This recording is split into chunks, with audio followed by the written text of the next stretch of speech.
Nah, jadi ada beberapa pendapat yang mengatakan kenapa ada kata persetujuan di sini? Karena secara silogisme kekerasan itu lawannya adalah tidak setuju, sehingga persetujuan. Tapi kalau kita melihat dari sisi korban, tidak mana ada korban yang setuju dengan kekerasan gitu.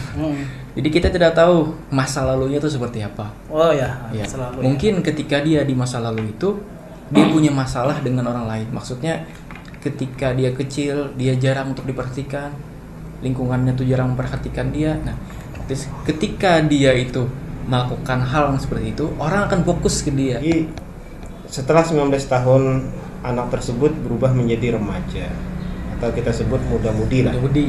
Yang mana anak tersebut melanjutkan ke sekolahan yang lebih tinggi, jenjang yang lebih tinggi, yaitu yang kita sebut mahasiswa atau dia masuk ke ranah perguruan tinggi.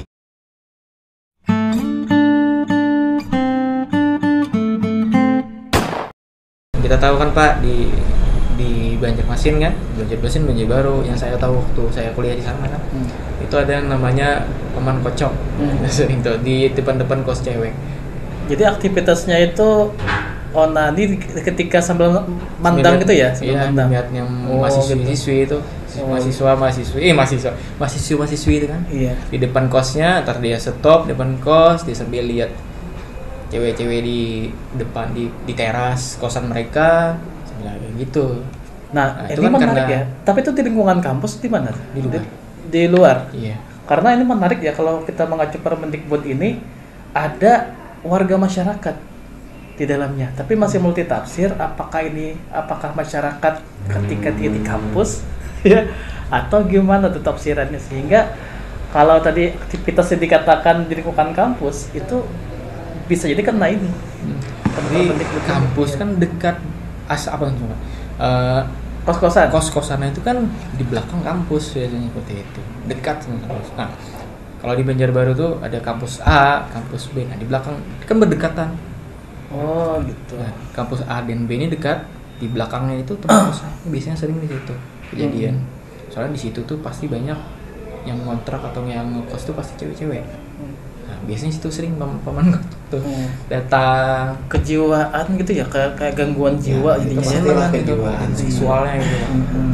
Ketika dia kayak gitu kan senang dia nih ada nonton. Tapi gini ya, kalau kita berpikir kok kita sebagai laki-laki lemah banget gitu. Kita langsung tergoda gitu. Padahal kan itu hal yang biasa. Jadi merasa gimana sih, kayak lemah banget laki-laki tuh, dikit-dikit tergoda gitu ya. Tapi memang tergantung kepada orangnya juga sih ya, apakah dia memang bisa mengalihkan ke hal-hal yang bermanfaat atau memang ke hal-hal negatif seperti itu. Kalau menurut kita mungkin itu lebih ke arah tadi kan sindrom ya, sindrom dalam artian orang itu misalnya kayak kata Bung Fajar tadi bahwa kalau orang tidak makan sehari itu 3 kali maka orang itu bakal ya bisa disebutkan sakit, lemah sebagainya ya. Berarti kan sama yang seperti ini contoh yang paman kelainan ini Pak. Ya, berarti ada sindrom kelainan yang mana itu menjadi kebutuhan dia. Nah, kalau dia tidak melakukan itu maka rasa ada yang kurang. Dan padahal kalau dialihkan ke hal manfaat itu pasti akan terminimalisir sebenarnya gitu ya. Jadi mungkin ada sudah gangguan yang terdahulu mungkin gitu. Jadi pengalaman dulu juga mempengaruhi artinya ya. Contoh lainnya itu seperti ini Pak. Kan orang narkoba. Oh, narkoba, iya. Narkoba itu kan pasti ada ketika dia nyoba kan kalau misalnya sehari ya ketagihan. Iya. Kalau misalnya kan karena sesuatu karena kebiasaan. Ketika dia seperti itu dia orang enggak, ketika dia melakukan itu orang enggak ada negur. Akhirnya kan itu kan levelnya naik. Di sini ketika di lingkungan rumah orang enggak ada negur, naik lu lingkungan yang dekat-dekat rumah. Ketika di lingkungan itu ya orang biasa aja kan ruas lingkupnya akan bertambah lagi. Iya, betul.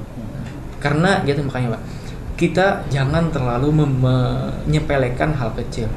Ketika hal kecil itu apalagi hal yang perilaku yang jelek gitu, itu akan menjadi besar terus. Nah seperti itu. Sama tadi ketika narkoba ini kan ketika orang sakau kan pasti kan membutuhkan. Iya. Kalau enggak gitu dia akan bakalan gelisah, sakit sebagainya ya. Ketika sama tadi orangnya itu. Kalau orangnya itu ada aku butuh. Ketika tidak realisasikan akan menjadi sesuatu yang lebih lagi daripada itu, harus dipenuhi. Nah ini menarik lagi ya, ada beberapa hal yang masih kepada logika tadi, logisme tadi ya. Misalkan di sini ada membuka pakaian korban tanpa persetujuan korban. Itu agak ini ya. Kalau yang gini, kalau membuka pakaian korban titik itu kan biasa.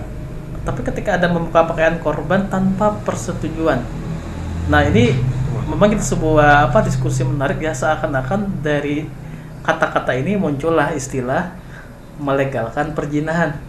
Karena kalau suka sama suka kan biasa. Iya, biasa. Apalagi di perguruan tinggi ini bahaya nih. Itu bahaya.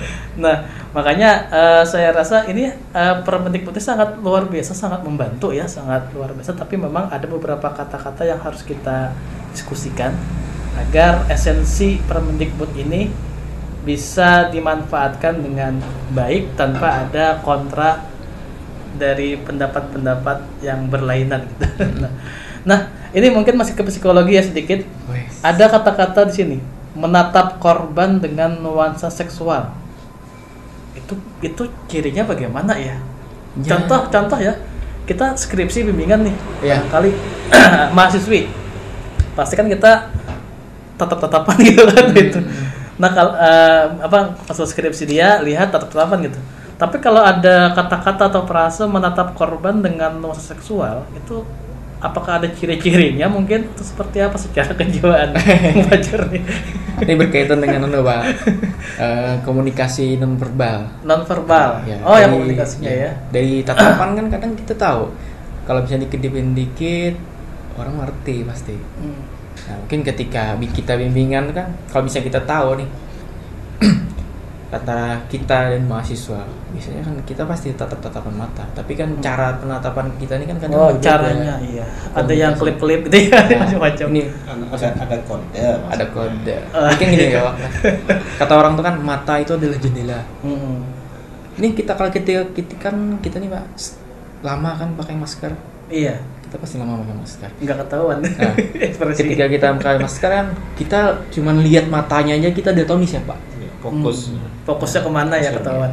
Ketika kita lihat orang dengan biarpun udah ketutup, ketika kita matanya, oh ini si Ano nih. Iya.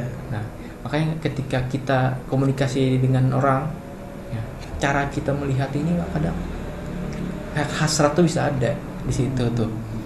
Yang dari berarti tatapan nafsu ya. Tatapan nafsu. Cara kita menatap. Meskipun ini tetap jadi multitafsir ya, karena kecuali ada penjelasan logis ya menatap korban itu kalau bab penjelasan ada nggak ulirnya? Sebenarnya ada sih, tapi saya belum membaca terlalu detail ya.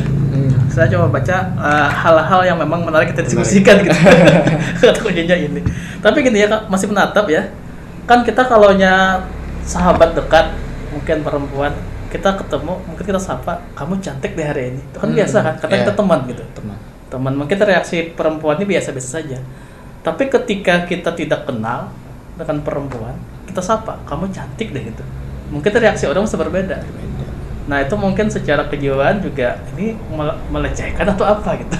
Karena mungkin secara kenal kan nggak kenal gitu.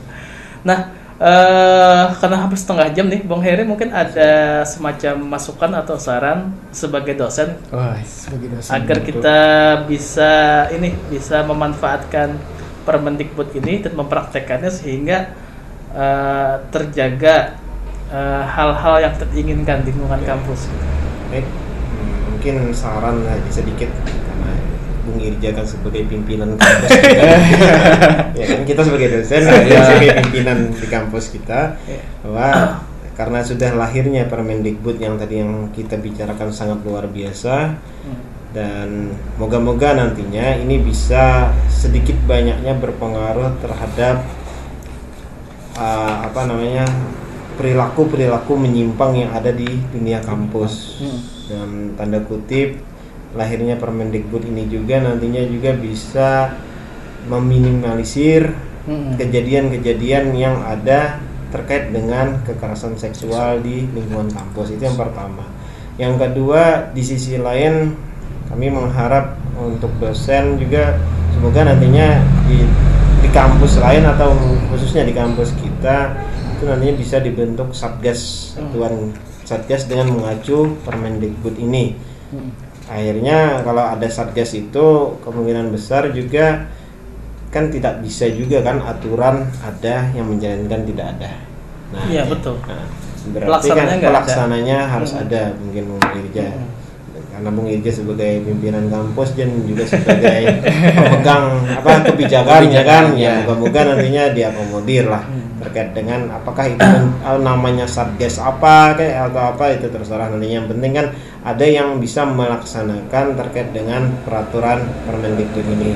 Nah, itu yang kedua harapannya. Yang ketiga terkait dengan hal ini, kalau di dalam dunia kampus biasanya ini bisa menekan ayam kampus ya namanya. Ayam kampus. Kampus. Menekan orang-orang yang ingin menjadi ayam kampus. Nah, yang mana nantinya kalau mungkin maksud Permendikbud ini juga salah satu pasti bagus. Ya, salah satu tujuannya ke sana kan, bukan hanya mencegah adanya perbuatan kekerasan seksual di dunia kampus, akan tetapi juga mencegah yang bersengaja supaya ada hasrat seksual tadi. Makanya kan ada ayam kampus tadi, yang mana ayam kampus ini Bung Irja mungkin menurut kita sangat berbahaya lebih daripada kekerasan seksual. Bisa jadi nanti dia untuk dapat nilai dari dosen tinggi ya begitu. Iya, nah ini kadang-kadang gitu kan. Ada informasi ini yang kita terima 1-2 hari yang kita baca di Facebook, yang kita baca di media sosial lainnya, ada dosen salah satu dekan di Indonesia yang terlibat kekerasan. Bukan terlibat kekerasan tapi terlibat pelecehan seksual. Nah, itu. Dan kita itu angkat, ya. Nah, ya kan? Ya benar. Salah satu dosen dekan itu kan. Nah, jadi maksud kita jangan sampai hal-hal itu terjadi di tempat kita, itu nah. Karena hal-hal yang terkait dengan kalau bahasa ini bukan bahasa hukum lagi, tapi lebih tinggi yaitu estetika ya, atau kode etik. Nah, yang mana kode etik ini kalau kita lihat dalam kondisionalnya, kode etik ini kalau di atas hukum itu sedikit di atas hukum. Kalau hukum kan mungkin hukuman badan atau apa, kalau kita kena kode etik ini bisa berkelamaan dalam artian jadi dosen selesai ceritanya ya kan, habis kan, nama baik hancur, dan keluarga kena gitu. Ya, keluarga kena. Karena tadi kan kalau bicara hukum, yang dihukum kan cuma person yang melakukan saja. Beda hal dengan kode etik. Kalau kode etik ini biasanya ya tadi karir habis ya lah, keluarga juga kena, ya kita sendiri pun juga kena juga. Nah, jadi maksud kita ya moga-moga nantinya dengan terbitnya Permendikbud mungkin nantinya disosialisasikan di perguruan tinggi atau disosialisasikan di kampus, dan kami harapkan nantinya juga berharap bahwa ada pelaksananya ada. Yang artian apakah itu bentuknya tadi satgas atau bentuknya terkait dengan sebuah kelembagaan di kelembagaan baru tuh apa di Borang Sembilan. Di malam konseling gitu lah. Iya, modelnya seperti itulah yang nantinya bisa luaran lah, yang bisa dalam artian menambah reakreditasi kita. Ya mungkin itu. Oke, Fajar ada tambahan? Sebenarnya sama sih Pak, kurang lebih. Saya kan inginnya setiap kampus tuh punya tadi atau kerjasama dengan biro-biro bisa. Nah, karena kadang yang namanya lingkungan kampus tuh apalagi mahasiswa kan pasti punya tekanan. Iya betul. Punya maksud tekanan itu kan dari tugas apapun itu. Nah, jadi dengan adanya atau dengan kerjasama aja dengan biro atau dengan di sini punya OKM tentang konseling, nah itu kan lebih selama ini kan yang saya tahu ya di kampus kita memang punya tapi belum maksimal terimplementasikan. Nah, maunya untuk saya pribadi ya saya pengennya seperti itulah Pak. Jadi kan biro atau UKM itu ya aktif karena itu bisa mengurangi dampak dari perilaku mahasiswa yang menyimpang. Apalagi kan di tempat kita saat ini ya aplikasi yang itu ya Pak ya. Aplikasi untuk yang pemesanan yang itu sekarang makin mudah. Teknologi sudah luar biasa sekarang juga ya. Oke. Memang kalau kita mengacu esensi tujuan dari Permendikbud ini, kita apresiasi yang sangat luar biasa dan mudah-mudahan bisa mencegah tindak kekerasan seksual di lingkungan perguruan tinggi. Adapun nanti kalau ada kalimat-kalimat atau kata-kata yang secara tafsiran bisa melegalkan perzinahan, yang mudah-mudahan nanti bisa dikomunikasikan di pihak berkait dan bisa fokus kepada perbaikan. Kita fokus ke esensinya. Dan tentunya tujuannya ini sangat luar biasa sekali. Kita mengapresiasi Menteri dalam menerbitkan Permendikbud ini, dan kita fokus kepada korban lah, karena kalau hanya di televisi kan, di medsos kan berdebat, kasihan juga dari sisi korbannya gitu. Juga gini seperti ini Pak, mungkin sedikit nambahkan ya Pak. Kita kan di sini ya berkeluarga, jadi satu dengan naungan yayasan dan juga setiap entah boleh bilang kira-kira gitu. Nah jadi kita satu keluarga di sini. Kita pengen lingkungan kita tuh sehat, itu pasti sehat. Nah berkaitan masalah itu, jadi kita tuh sedikit apapun kita tuh harus peka. Nah hal itu yang penting itu. Kadang korban-korban khususnya kekerasan, apalagi kekerasan seksual itu kan kadang dia perubahan perilaku. 2 minggu pertama itu biasanya dia merubah perilaku, sering diam. Oh iya, mentalnya kena. Iya, sering diam. Nah, di situ makanya itu gini. Kita tuh perlu peka terhadap teman, perlu peka terhadap saudara. Ketika dia merubah perilakunya apa nih lah, kenapa nih? Iya. Ada masalah sikap berubah ya. Kita nggak boleh hanya sekedar cuek-cuek. Karena ya tadi kita keluarga di sini. Jadi kalau misalnya ada teman yang berubah perilaku, kenapa nih, ada masalah apa? Kalau misalnya kita cuek-cuek aja, apatis itu, apalagi sama apatis tadi, perilakunya ini dia akan cenderung semakin terpuruk. Setelah 3 bulan ya mungkin dia akan depresi. Ketika stres itu semakin meningkat, kan dia pasti stres itu, memikirkan aku sudah diperlakukan seperti ini. Sedangkan orang lain ya tidak ada yang peduli. Nah, ketika tingkat stresnya semakin bertambah, dia akan depresi. Nah, ketika dia depresi itu akan banyak perilaku-perilaku lain akan muncul. Ya, yang sangat dikhawatirkan mungkin sampai kepada melukai dirinya sendiri. Ya, itu yang sangat. Bahkan ya juga, ini ada kejadiannya teman saya itu yang depresi, adiknya depresi. Dia, ini mungkin sedikit cerita ya Pak ya. Teman saya punya adik, dia dipaksa untuk kuliah. Akhirnya dipaksa untuk kuliah yang membutuhkan hafalan. Habis itu hafalan ya harus yang tahu ini apa namanya, harus spesifik. Iya. Karena berkaitan dengan ilmiah itu. Nah, akhirnya kan ketika dia nggak mampu, akhirnya dia depresi. Apalagi perilaku teman-temannya di kelas. Apalagi dosennya sering memperlakukan dia tuh seperti orang yang nggak bisa apa-apa. Akhirnya dia depresi. Akhirnya dia tadi melakukan perilaku yang ingin melukai diri sendiri, apalagi sempat sampai ingin menghilangkan nyawanya. Nah, itu yang berbahaya. Ya, itu seperti itu. Saya khawatirnya juga ketika ada yang kena diperlakukan kekerasan seksual, bahayanya itu seperti itu. Kalau karena tidak ada yang peduli, dia akan melakukan hal seperti itu. Nah, ya adik teman saya itu setiap minggu harus di terapi untuk mengurangi perilakunya itu. Dia sekarang ke kampus pun nggak mau ketemu teman. Akhirnya kuliahnya sudah sampai semester 12 dan nggak belum lulus. Karena faktor kejadian itu ya.